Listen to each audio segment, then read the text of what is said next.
नमस्कार दोस्तों, आज हम आपके लिए लेकर आए हैं डाउट क्लैरिफिकेशन सेशन। दोस्तों, वीडियो पर ढेर सारे आपके कमेंट्स आते हैं जिसमें कि आपसे कई क्वेश्चन पूछते हैं आपकी इसका क्या होगा सर, ये कैसे करें। इसमें जो प्रमुख क्वेश्चन है उनको आज हम लेते हैं इस वीडियो में। तो मेन क्वेश्चंस देखिए, दरोगा, बीपीएससी, बीएसएससी, इन 3 एग्जाम से संबंधित आते हैं। तो सबसे पहले हम बात करेंगे दरोगा एग्जाम से संबंधित क्वेश्चंस की, उसके बाद बीपीएससी का, उसके बाद बीएसएससी का। तो दरोगा एग्जाम से संबंधित जो मेन क्वेश्चंस हैं वो है कि मेंस एग्जाम कब होगा। एक डेट बताया गया था कि 23 अगस्त को। कई लोगों का क्वेश्चन होता है कि 23 अगस्त को होगा या नहीं। कुछ लोग पूछते हैं कि एग्ज़ाम होगा कि नहीं, होगा भी या नहीं, या फिर कब होगा। तो 23 अगस्त की तो संभावना आप नहीं बनती बिल्कुल, लेकिन कब होगा इसका अभी किसी के पास कोई संकेत भी नहीं है। और ये एग्ज़ाम आपको लगभग 20 दिन के गैप पर कभी भी लिया जा सकता है। यानी कि हमारे 31 जुलाई को लॉकडाउन टूटेगा, उसके बाद की क्या स्थिति होती है उन स्थितियों पर निर्भर करेगा ये एग्ज़ाम का डेट। और उसके बाद आयोग को सिर्फ आपको एडमिट कार्ड जारी करना है। एडमिट कार्ड जारी करके जो है 1 सप्ताह बाद कभी भी एग्ज़ाम ले सकता है। तो कुल प्रक्रिया में आपका 20 दिन का समय होगा। यानी कि आपको एडवांस 20 दिन की सूचना पर कभी भी आपको जब पता चलेगा तो हो सकता है कि उसके बाद सिर्फ 20 दिन का समय हो, उसके बाद कभी भी ये एग्ज़ाम आपका कंडक्ट कर लिया जाए बिहार दरोगा मेंस का। और इसके एग्ज़ाम के बाद इसमें दूसरी स्थिति आती है कि हिंदी के लिए क्या पढ़ें। तो दोस्तों, जो लोग हिंदी मीडियम के हैं और जो लोग इंग्लिश मीडियम के हैं, तो इंग्लिश मीडियम वाले के लिए तो मैं अभी कुछ नहीं कर सकता, लेकिन हिंदी मीडियम वाले के लिए निश्चित रूप से कह सकता हूँ कि उस 2 घंटे में सिर्फ आप अपना बेहतर दीजिए, बिना कुछ पढ़े आप हिंदी क्वालिफाई कर जाएंगे। आपका मेंस में हिंदी सिर्फ क्वालिफाइंग है। और जो लोग हिंदी मीडियम के हैं, अब तक आप हिंदी मीडियम में पढ़ते रहे हैं, तो हिंदी मीडियम में सिर्फ वहाँ समझिए कि भाषा की परीक्षा है। तो आप जो पिछले 15 से 20 वर्षों से पढ़ाई किए हैं जिस भाषा में, आपको इसमें सिर्फ क्वालिफाइंग लाना है और बेसिक लेवल का होता है उसमें क्वेश्चंस। इसलिए आपको इसमें किसी प्रकार का दरोगा का तो एग्ज़ाम का अनुभव नहीं है, लेकिन बीएसएससी इंटर ग्रेजुएशन लेवल का जो अनुभव है मुझे, उसमें बिल्कुल बेसिक लेवल का दिया जाता है। इसलिए जो लोग हिंदी मीडियम के हैं उन्हें इसके लिए कुछ पढ़ने की आवश्यकता नहीं है।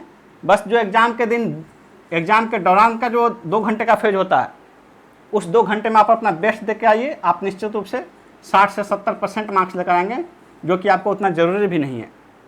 ये आपका महत्वपूर्ण तब रहेगा मार्क्स जब आप किसी कैंडिडेट के साथ बराबर मार्क्स पर ले आएंगे। मान लीजिए कि 224 पर 2 कैंडिडेट हैं, तो उनके बाद उनकी रैंकिंग कैसे निर्धारित होगी। तो पहला आधार है डेट ऑफ बर्थ। जो लोग ज़्यादा बुजुर्ग होंगे, यानी कि ज़्यादा उम्रदराज होंगे, वो रैंकिंग में आगे जाएंगे। और उसके बाद जो है रैंकिंग, यदि एज भी बराबर हो गया, उसके बाद आपका जो है हिंदी का जो मार्क्स है वो मायने रखेगा। तो आपका हिंदी का मार्क्स वहाँ मायने रखता है, लेकिन क्वालिफाई करने की जहाँ तक बात है तो वो बिल्कुल आसानी से आप क्वालिफाई कर जाएंगे। इसलिए हिंदी मीडियम वालों को बिहार दरोगा के लिए हिंदी के लिए क्या पढ़ें, इसके लिए सोचने की ही ज़रूरत नहीं है। इसके बाद एक और जो महत्वपूर्ण क्वेश्चंस हैं, जो हमारा रेगुलर टेस्ट चल रहा है उसमें मार्क्स नहीं आ रहे हैं। कई लोगों का रहता है 55 से 60 के बीच, 55 से 60 के बीच, 70-75 भी रहता है। कई लोग ये पूछते हैं कि सर मार्क्स नहीं आ रहा है, क्या करें। तो ऐसे लोगों से कहना है कि आपको जितना बताया जा रहा है उतना भी आप नहीं पढ़ पा रहे हैं, तो उसके बाद कोई कुछ नहीं कर सकता है। आपको मैं बता दूं एक बात कि हमारे जो मॉक टेस्ट हैं जो डेली आ रहे हैं, उस मॉक टेस्ट में बीच बीच में होता है कि 100% क्वेश्चंस, किसी मॉक टेस्ट में 100% क्वेश्चन जो है पिछला जो भी मास्टर वीडियो आपको दिया गया उससे रहता है। लेकिन इस स्थिति में भी एक भी कैंडिडेट आज तक मुझे 100% स्कोर करने वाला नहीं मिला। कुछ कभी 90-92 तक लाते हैं, तो बाकी लोग उन पर कमेंट करने लगते हैं कि झूठ बोल रहा है। तो ऐसी स्थिति में स्पष्ट है कि आपको जितना दिया गया है उतना भी आप नहीं पढ़ पा रहे हैं। और जो लोग उसको नहीं पढ़ पा रहे हैं, सिर्फ 60% और 70%, जो कि हमारे मॉक टेस्ट से सिर्फ 100% क्वेश्चन है, उसमें यदि 95% से कम आप ला रहे हैं, तो ये मेरे लिए दुखद स्थिति है। क्योंकि इतना मेहनत करके मैं आपके लिए क्वेश्चन तैयार करता हूँ, वीडियो बनाता हूँ, उसके बाद भी आपका स्कोर 80 और 85 रहे, जिसमें कि 100% क्वेश्चन हमारे वीडियो से रहे, पिछले वीडियो से, तो मुझे बहुत दुख होता है। तो ऐसे लोगों से मेरा निवेदन है कि आप हमारे दिए हुए जो भी मास्टर वीडियो हैं उन्हें पहले पढ़िए।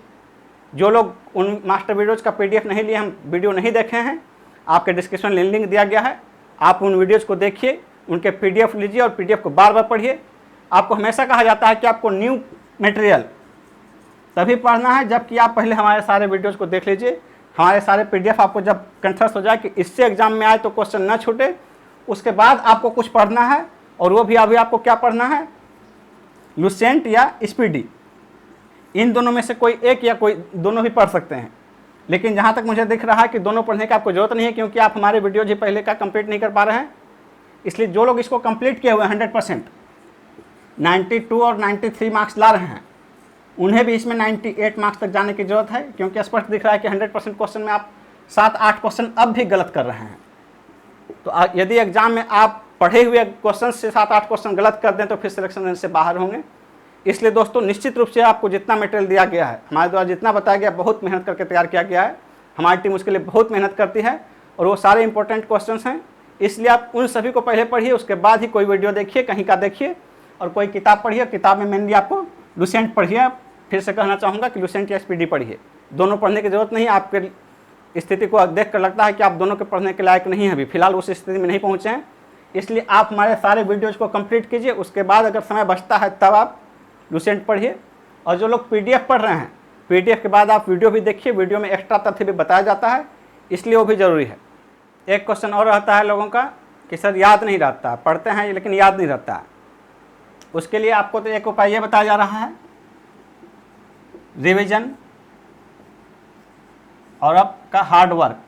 मेहनत कीजिए, ज़्यादा से ज़्यादा मेहनत कीजिए, बार बार रिवीजन कीजिए।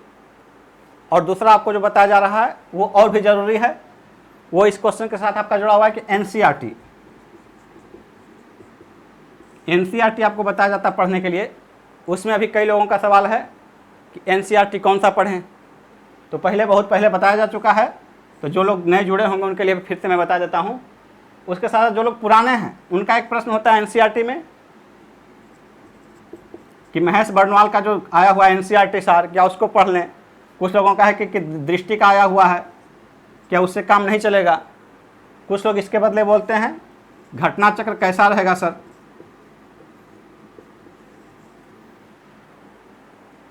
तो आपको बता दें कि ये सारे जो हैं गुटका हैं, ओरिजिनल टेक्स्ट बुक नहीं है। गुटका और टेक्स्ट बुक में अंतर यह है कि टेक्स्ट बुक जो है आपका कॉन्सेप्ट क्लियर करेगा, कॉन्सेप्चुअल होगा, और जो भी गुटका आपका रहेगा वो फैक्चुअल रहेगा। यही दोनों का बेसिक अंतर है और इसी पर आपका यहाँ ये निर्भर करता है कि याद नहीं रहता है। आपका लुसेंट भी इसी कैटेगरी में एक गुटका है और ये सबसे ज़्यादा संक्षिप्त रूप में है, इसलिए सबसे ज़्यादा फैक्ट का प्रोजेक्शन है। कॉन्सेप्ट नाम का कोई इसमें नहीं मिलेगा आपको। आप लुसेंट का पढ़ के हिस्ट्री की पूरी कहानी, हिस्ट्री का पूरा याद कर लीजिएगा, लेकिन हिस्ट्री का कहानी एक बार नहीं सुना सकिएगा, क्योंकि इसमें तारतम्यता नहीं होगा। जब भी आपको फैक्ट का प्रोजेक्शन दिया जाएगा उसमें कहानी की तारतम्यता टूटेगी। इसीलिए आपको बार बार कहा जाता है कि NCERT। आजकल मार्केट में ढेर सारे मटेरियल, चाहे वो महेश बर्नवाल की हो, दृष्टि पब्लिकेशन की हो, किसी की भी हो, यहाँ पर आपको जो है मुख्य फोकस रहता है फैक्ट पर। और हमेशा से दिल्ली में जो लोग UPSC की तैयारी करने जाते हैं, सारे कोचिंग्स वाले उनको यही इंस्ट्रक्ट करते हैं कि NCERT पढ़िए बेसिक के लिए। इसलिए जो अच्छे मार्केट में किताब निकालना चाहते हैं इसका सहारा लिया जाता है, उसके स्टार्टिंग में डाला जाता है NCERT सार, लेकिन उसका NCERT से कोई संबंध नहीं है। यह है कि मान लीजिए कि आप लुसेंट पढ़ रहे हैं या क्राउन पढ़ रहे हैं, तो दोनों में 80% मटेरियल सेम होगा, क्योंकि आपको इतिहास बताया जाए तो सब लोग इतिहास की एक ही चीज़ देंगे, फैक्ट। कुछ अंतर होगा, वो तथ्यात्मक अंतर होगा, कॉन्सेप्चुअल अंतर होगा, लेकिन फैक्ट 80% मिल जाएगा आपको। तो उसी तरह यदि आप कोई गुटका पढ़ रहे हैं, उसमें से कुछ तथ्य NCERT के मिल जा रहे हैं, इसका मतलब ये नहीं है कि वो NCERT को फोकस करके किया गया है।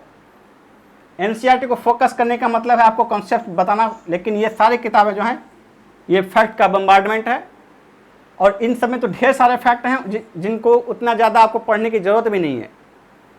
इसलिए मैं फिर से कहना चाहता हूं कि NCERT का दूसरा कोई विकल्प नहीं है।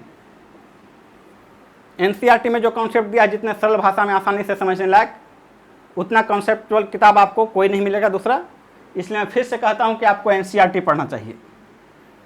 तो अब कौन कौन सा NCERT पढ़ना चाहिए इस पर चर्चा करते हैं। NCERT में देखिए कौन कौन सा पढ़ना चाहिए आपको। सेगमेंट वाइज हम लोग चर्चा करेंगे डिटेल से। हिस्ट्री में 11 12 3 भाग में आएगा, प्राचीन, मध्यकालीन, आधुनिक। सिर्फ 11 12 का पढ़िए। ज्योग्राफी में 6 to 12, क्योंकि इसकी खास बात यह है कि 11 12 हिस्ट्री का जब आप पढ़ेंगे तो जो आप 6 7 8 9 10th में पढ़ेंगे सभी का विस्तार रूप आपको पूरा कहानी एनसीईआरटी का जो 11 12 है वो अपने आप में समग्र है पूरा। लेकिन जो ज्योग्राफी का है तो जो आप 6 क्लास में पढ़ेंगे वो आपको आगे किसी क्लास में नहीं मिलेगा। जैसे उसका पहला टॉपिक ही जो एस्ट्रोनॉमी से संबंधित है वो आपको आगे किसी क्लास में नहीं मिलेगा। इसलिए आपको 6 से 12 तक का पढ़ना है। और इतना बहुत ज़्यादा क्लास नहीं है, क्लास है लेकिन आपको पढ़ने में टाइम नहीं लगेगा। 6 क्लास का यदि आप दिन भर पढ़ते हैं तो एक दिन में समाप्त हो जाएगा। उसी तरह 7 8 9 भी इसे थोड़ा सा ज़्यादा लगेंगे, इसलिए बहुत ज़्यादा इतना देखकर परेशान नहीं होना है। पॉलिटी के लिए 11th और 12 ये ज़रूरी है। इसके बाद मार्केट में ढेर सारे अच्छे बुक्स आते हैं जिनको कि आप पढ़ सकते हैं, लेकिन सबसे पहले आप एनसीईआरटी पढ़िए। ठीक है, कोई कहता है कि ये रामबाण है, ये रामबाण है, ठीक है, रामबाण ढेर सारे हैं। पॉलिटी का सेगमेंट ही ऐसा है कि कोई भी अच्छे से लिख देगा तो रामबाण हो जाएगा वो। लेकिन आपको जो एनसीईआरटी में दिया गया है वो रामबाण आपको कहीं नहीं मिलेगा। जैसे कि मान लीजिए कि लोकतंत्र, जब एनसीईआरटी में लोकतंत्र देता है पॉलिटी के एनसीईआरटी में, वो आपको पॉलिटी का आप कोई भी रामबाण उठा के देख लीजिए, लोकतंत्र के बारे में उतना एक्सप्लेन नहीं करेगा जितना एनसीईआरटी कर रहा है। शायद 1-2 पेज में भी नहीं मिले। तो आपको एनसीईआरटी पढ़ने के लिए कहा जाता है कि हमेशा वो फायदेमंद रहेगा आपके पीटी के साथ साथ मेंस में भी। जो लोग बीपीएससी के लिए दे रहे हैं तो बीपीएससी के लिए तो बहुत ज़रूरी है ये एनसीईआरटी। और जो लोग बीपीएससी नहीं दे रहे हैं वो एनसीईआरटी पढ़े बिना भी काम चला सकते हैं। जो भी रामबाण किताबें हैं उनको पढ़ के भी काम चला सकते हैं पॉलिटी का, लेकिन इनमें काम नहीं चलेगा। इसलिए बीपीएससी करने वाले निश्चित रूप से एनसीईआरटी पढ़ें। इकोनॉमिक्स का आप 11 12 का पढ़ सकते हैं, लेकिन कोई खास जरूरी नहीं है क्योंकि ये बिल्कुल थियोरेटिकल हो जाता है, जबकि इकोनॉमिक्स में क्वेश्चन का लेवल डिफरेंट है। इसके लिए जो है आप पढ़ सकते हैं पीटी का अतिरिक्तांक। इसके अतिरिक्त जो भी इस तरह का था एनसीईआरटी सार के रूप में आपको मार्केट में अवेलेबल है उन सब का भी पढ़ सकते हैं, लेकिन उनका जो है फैक्ट का बहुत ज़्यादा भरमार है वो। लेकिन उसमें संभल के सिर्फ कॉन्सेप्चुअल पढ़िए और 2-3 महीना इंतजार कीजिए, हम आपके लिए बेहतर मटेरियल निकालेंगे इनके लिए। लेकिन एनसीईआरटी इसका जरूर पढ़िए, पॉलिटी का, इकोनॉमिक्स का आप छोड़ भी सकते हैं। साइंस का देखिए, आपको बात करते हैं साइंस, तो साइंस में आप 9 10th का पढ़िए और 11 12 के कुछ टॉपिक जिसमें कि ज़्यादा क्वेश्चंस पूछते हैं, जैसे लाइट हो गया, इलेक्ट्रिसिटी हो गया, उनके आप 11 12 से भी पढ़िए ताकि आप जो एक्स्ट्रा एक्सप्लेनेशन हो उसको पढ़ सकें। एक्स्ट्रा क्वेश्चंस उससे आ सकते हैं। सिर्फ 9 10th भी पढ़ेंगे तो कोई दिक्कत नहीं है, आपका कॉन्सेप्ट सारे टॉपिक का क्लियर रहेगा, क्योंकि जो टॉपिक आपको 9 10th में मिलेंगे 11 12 में भी मिलेंगे। इसलिए सिर्फ इनसे पढ़िए। हम आगे जो है 2-3 महीने बाद आपके लिए इसका भी समग्र मटेरियल लेकर आएंगे। मटेरियल लगभग तैयार है, टाइपिंग स्तर पर रुका हुआ है। जब आगे कोर्स होगा तो उसमें आपको सारा मटेरियल दिया जाएगा। ये तो हो गया कि एनसीईआरटी आपको क्या क्या पढ़ना चाहिए। पहले हम बात करते थे नई और पुरानी की, तो आपको पहले बताया जा चुका है 2-3 दिन पहले कि हिस्ट्री और ज्योग्राफी में पुराने पढ़ने होते थे, लेकिन पुराने जो है वो लगभग 20 साल से ज़्यादा पुराने, इसलिए मार्केट में आपको जल्दी मिल नहीं पा रहे हैं। इसलिए आप इनकी नई वाली पुस्तक पढ़िए, कॉन्सेप्ट जो आपका क्लियर होगा। और जो पुराने एनसीईआरटी हैं हिस्ट्री और ज्योग्राफी के, हिस्ट्री में 11 12 और ज्योग्राफी में 6 to 10 का पुराना वाला पढ़ने के लिए कहा जाता था, 11 12 का नया।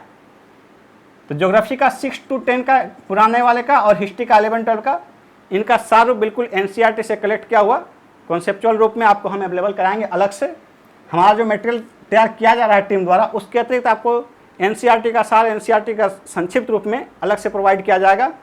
इसलिए आप नई वाली जो मार्केट में आपको आसानी से अवेलेबल है उन्हीं बुक्स को पढ़िए एनसीईआरटी। अब हम लोग चर्चा करते हैं कि बीपीएससी और बीएसएससी एग्जाम के संबंध में। 66 बीपीएससी,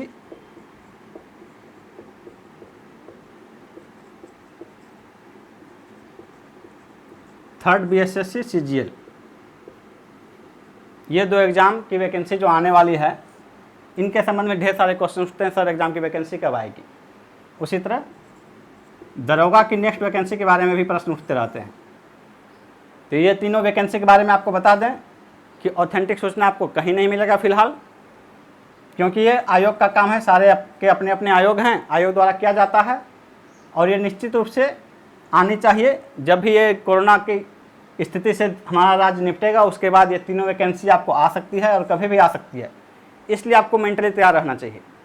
इस वैकेंसी के बारे में कई लोग कहते हैं कि सर ये कभी नहीं आएगी, इस पर क्या जवाब दिया जाए उनको? कमेंट में रहेगा सर ये कभी नहीं आएगी, उसके बाद उनका टैग रहेगा प्लीज़ रिप्लाई सर।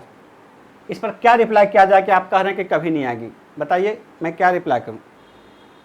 और आपको एक बात बता दें कि ठीक है आप गुस्से में बोल रहे हैं, लेकिन आपको ये भी ध्यान रखना चाहिए कि बीएसएससी जो कंडक्ट करती है एग्ज़ाम, यदि स्टाफ की वैकेंसी नहीं लाए तो बिहार सरकार जो है पुराने स्टाफों के बदौलत वो लाइफ टाइम नहीं चलेगी, इसलिए उसको वैकेंसी तो लेना ही है। वैकेंसी लेने में विलम्ब हो सकता है, लेकिन यदि विलम्ब से मान लीजिए कि आज नहीं आए वैकेंसी 2 साल बाद ही आए तो किसी न किसी का तो सिलेक्शन करना है। लेकिन आप जो अभी फ्रस्ट्रेट हो जाएंगे कि वैकेंसी नहीं आ रही है, तब तो आगे जो 2 साल बाद वैकेंसी आएगी कोई और बाजी मार ले जाएगा। इसलिए आपको इस मामले में फ्रस्ट्रेट नहीं होना है, बिल्कुल अपना पेशेंस बनाए रखें। 2 साल बाद भी यदि वैकेंसी आती है तो आपको ये होना चाहिए हिम्मत कि आप एक सीट लेकर जाएंगे। इसके लिए तभी आप ले सकते हैं जबकि आप तनाव से मुक्त रहेंगे, फ्रस्ट्रेशन से बचे रहेंगे। और याद रखिए कि 2 साल बाद या 10 साल बाद भी वैकेंसी आएगी तो आज जो आप उसके एज लिमिट में आ रहे हैं, एज उतने साल बढ़ा कर देगा और आप निश्चित रूप से उस समय भी एज लिमिट में आएंगे। 10 साल बाद भी आ गया तो आपका एज इसमें एक्सपायर नहीं करेगा, क्योंकि जितना लेट से आएगा वैकेंसी उतना आपका एज रिलैक्सेशन रहेगा। इसलिए आपको हमेशा तैयार रहना चाहिए और आप निरंतर पढ़ रहे हैं तो निरंतर पढ़ाई जारी रखिए, फ्रस्ट्रेट नहीं होना है और इस तरह के फ्रस्ट्रेटेड क्वेश्चंस, उलझ सवाल नहीं पूछना है। इससे और लोग भी देखकर परेशान होते हैं। आपके कमेंट्स कई लोग पढ़ते हैं और देखते हैं कि क्या रिप्लाई है, तो रिप्लाई तो देना मुश्किल है, लेकिन आपका जो ये कमेंट रहेगा वो कमेंट को देखकर बाकी लोग भी फ्रस्ट्रेट होंगे। इसलिए आपको निश्चित रूप से रहना है और पेशेंस से तैयारी करना है। ये दोनों वैकेंसी तीनों का, ये दोनों तो कभी भी आ सकती है। और एक दरोगा का जो है, तो आपको पहले भी बताया गया है कि यह भी जो दरोगा का मेंस हो रहा है, इस एग्ज़ाम के फाइनल होने के बाद तो नेक्स्ट वैकेंसी निश्चित रूप से आएगी, क्योंकि आयोग को कोर्ट में जवाब देना है। पहले भी बताया जा चुका है, टाइमिंग में टाइम दिया हुआ है और आयोग खुद वहाँ समय दिया है कि इतने समय में इसका कंडक्ट करेंगे, उसके बाद से उसका कंडक्ट करेंगे। और अभी कोरोना वायरस के कारण जो है, कोविड के कारण पूरा सिस्टम कई महीने पीछे चला गया है, इसलिए वो उतने महीने समय तो एक्सटेंड हो जाएगा, लेकिन इस वैकेंसी के समाप्त होने के बाद तो ये निश्चित रूप से आएगी। और ये हो सकता है कि इस वैकेंसी जो है, पिछला मेंस जो अभी हो रहा है, उस मेंस के होने के बाद न्यू वैकेंसी कभी भी घोषित की जा सकती है। इसलिए जो लोग पहले फेल हो चुके हैं उन्हें परेशान नहीं होना है, इसके लिए लगे रहना है, निश्चित रूप से लगे रहिए और आप निश्चित रूप से सफलता प्राप्त करेंगे। और यदि आप फ्रस्ट्रेट होंगे तो कोई और आपकी सीट मार ले जाएगा। इसलिए दोस्तों मेहनत कीजिए, ईमानदारी से कीजिए। और एक बार फिर से मैं कहना चाहूँगा कि पहले हमारे मटेरियल को निश्चित रूप से पूरा पढ़िए, बहुत मेहनत किए हैं हम आपके लिए। इसलिए आपको जो भी अगर टेस्ट रहेगा बीच में, मॉक टेस्ट या फिर डेली प्रैक्टिस टेस्ट, तो बीच में मैं ट्राई करूँगा कि क्या आप मेरा पूरा पढ़े हैं कि नहीं, पूरा याद हुआ है कि नहीं। और उसका तरीका यही है कि 100% क्वेश्चंस जो है अपने पिछले वीडियो से दूंगा, उसमें फिर पता चलेगा कि आप कितने पढ़े हुए हैं। इसमें जो लोग भी 95% से कम लाएंगे, 100 में 95 से कम लाएंगे, वो मुझे संतुष्टि प्रदान नहीं करेगा और मुझे हतोत्साहित करेगा। इसलिए यदि आप मेरा हौसला बढ़ाना चाहते हैं कि मैं आपके लिए निरंतर मेहनत करूँ, हमारी टीम आपके लिए लगातार मेहनत करे, तो ये ज़रूरी है कि ये जो रिपीटेड क्वेश्चन रहे उसमें आप 95% से ऊपर लेकर आएँ। आगे फिर हम आपके समस्याओं को लेकर जल्दी ही मिलेंगे। धन्यवाद।